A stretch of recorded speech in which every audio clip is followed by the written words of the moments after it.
माझी नाही तर कुणाचीच नाही. एक्सच्या नव्या पार्टनरची निर्घृण हत्या.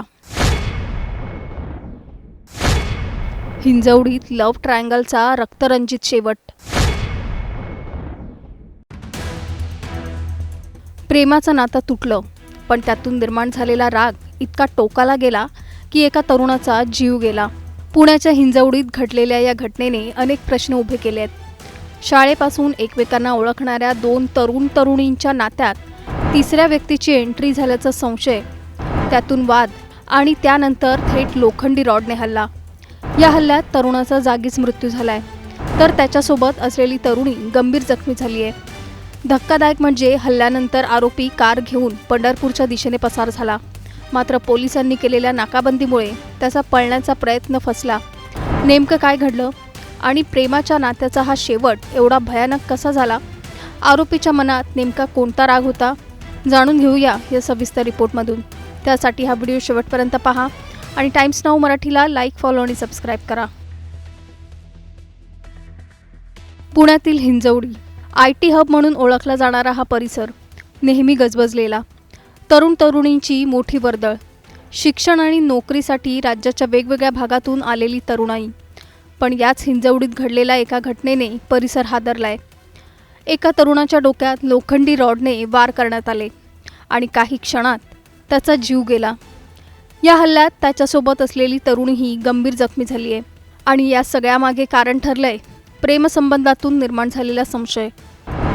या प्रकरणात पोलिसांनी दिनेश झांबरे या 23 वर्षीय तरुणाला अटक केली आहे. तो पंढरपूर तालुक्यातील पळशी गावचा रहिवासी असल्याची माहिती आहे. पोलिसांच्या माहितीनुसार दिनेश आणि संबंधित तरुणीची ओळख काही वर्षांपासून होती. शालेय जीवनापासून दोघांमध्ये प्रेमसंबंध होते. पुढील शिक्षणासाठी दोघेही पुण्यात आले. सगळं सुरळीत असल्याचं दिसत असतानाच त्यांच्या नात्यात दुरावा निर्माण झाला. तरुणीच्या आयुष्यात आणखी एका तरुणाची एंट्री झाल्याचा संशय दिनेशला होता आणि याच संशयातून त्याच्या मनात राग वाढत गेला. घटनेच्या दिवशी दिनेश हिंजवडीतील त्या ठिकाणी पोहोचला जिथे संबंधित तरुण आणि तरुणी राहत होते. तिथे तिघांमध्ये वाद झाला. सुरुवातीला हा वाद नेमका कशावरून झाला याचा तपास पोलीस करतात. मात्र काही क्षणातच परिस्थिती हाताबाहेर गेली. दिनेशने सोबत आणलेल्या लोखंडी रॉडने तरुणावर हल्ला केला. डोक्यावर झालेल्या गंभीर वारामुळे तरुण जागीच कोसळला. घटना इतकी अचानक घडली की काही क्षणापूर्वी ज्या ठिकाणी बोलणं आणि वाद सुरू होता तिथेच काही वेळात रक्ताचा सडा पडला. या हल्ल्यात संबंधित तरुणीही गंभीर जखमी झाली आहे. तिच्यावर सध्या रुग्णालयात उपचार सुरू आहेत. एकीकडे तरुणाचा मृत्यू झाला होता, तर दुसरीकडे गंभीर जखमी झालेली तरुणी मृत्यूशी झुंज देत होती. आणि या सगळ्यानंतर आरोपी दिनेश तिथून पसार झाला. पोलिसांच्या माहितीनुसार त्याने कार घेतली आणि पंढरपूरच्या दिशेने निघाला. घटनेची माहिती मिळताच हिंजवडी पोलिसांनी तपास सुरू केला. आरोपीला जास्त वेळ मिळाला तर तो पोलिसांच्या हातातून निसटू शकतो हे लक्षात घेऊन पोलिसांनी तातडीने हालचाली सुरू केल्या. हिंजवडी पोलिसांनी उरळी कांचन पोलिसांशी संपर्क साधला. पुणे-सोलापूर महामार्गावर नाकाबंदी करण्यात आली. वेगवेगळ्या ठिकाणी वाहनांची तपासणी सुरू झाली. पोलिसांना आरोपीच्या कारची माहिती देण्यात आली होती आणि अखेर नाकाबंदीच्या दरम्यान पोलिसांना संशयित कार आढळली.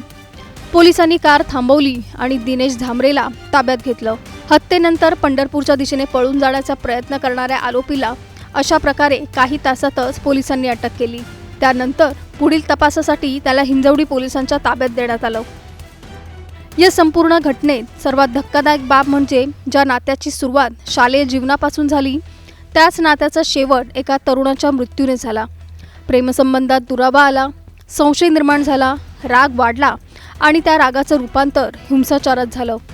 एका तरुणाचा जीव गेला, एक तरुणी गंभीर जखमी झाली आणि आरोपी आता पोलिसांच्या ताब्यात आहे. मात्र या घटनेनंतर अनेक प्रश्न उपस्थित होत आहेत. नात्यात दुरावा आला म्हणून हिंसाचाराचा मार्ग का निवडला गेला?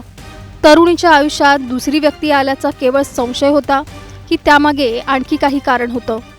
हा हल्ला अचानक झाला की त्यामागे आधीपासून काही नियोजन होतं?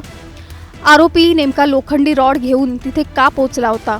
आणि या घटनेच्या काही वेळ आधी तिघांमध्ये नेमकं काय बोलणं झालं? या सगळ्या प्रश्नांची उत्तरं आता पोलिसांच्या तपासातून समोर येणार आहेत. Bureau report, times now Marathi. 17 वाजे सुमारास वैष्णवी PG मारुंजी या ठिकाणी दिनेश महादेव झांबरे यांनी त्याची मैत्रीण निकिता शिवाजी दारणे व तिचा मित्र सागर साहेबराव गायकवाड या दोघांना त्यांनी लोखंडी रॉडने डोक्यात मारहाण केली होती. त्यातून त्याच्यामध्ये सागर साहेबराव गायकवाड याचा मृत्यू झालेला आहे आणि निकिता ही गंभीर जखमी आहे. आरोपीला अटक करण्यात आलेले आरोपी कुठे पळून जात होता काही माहिती? आरोपी मूळचा हा पंढरपूरचा असून तो मूळगावी परत जात असताना त्याचा गाडी नंबर आम्ही ट्रॅक करून त्याच्या आधारे त्याचा मोबाईल नंबर ट्रॅक करून उरळी कांचन पोलिसांच्या मदतीने आम्ही त्याला ताब्यात घेण्यात आलेला आहे.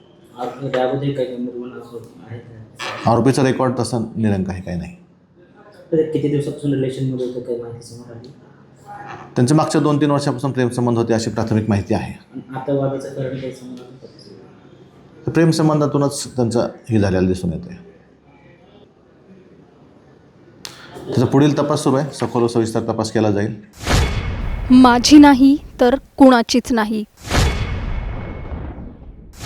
एक्सच्या नव्या पार्टनरची निर्घृण हत्या. हिंजवडीत लव्ह ट्रायंगलचा रक्तरंजित शेवट. प्रेमाचं नातं तुटलं, पण त्यातून निर्माण झालेला राग इतका टोकाला गेला की एका तरुणाचा जीव गेला.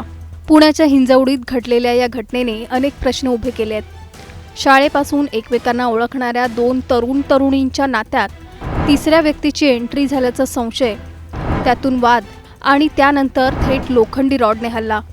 या हल्ल्यात तरुणाचा जागीच मृत्यू झालाय, तर त्याच्यासोबत असलेली तरुणी गंभीर जखमी झाली आहे. धक्कादायक म्हणजे हल्ल्यानंतर आरोपी कार घेऊन पंढरपूरच्या दिशेने पसार झाला. मात्र पोलिसांनी केलेल्या नाकाबंदीमुळे त्याचा पळण्याचा प्रयत्न फसला. नेमकं काय घडलं आणि प्रेमाच्या नात्याचा हा शेवट एवढा भयानक कसा झाला? आरोपीच्या मनात नेमका कोणता राग होता? जाणून घेऊया या सविस्तर रिपोर्टमधून. त्यासाठी हा व्हिडिओ शेवटपर्यंत पहा आणि टाइम्स नाऊ मराठीला लाईक, फॉलो आणि सबस्क्राईब करा.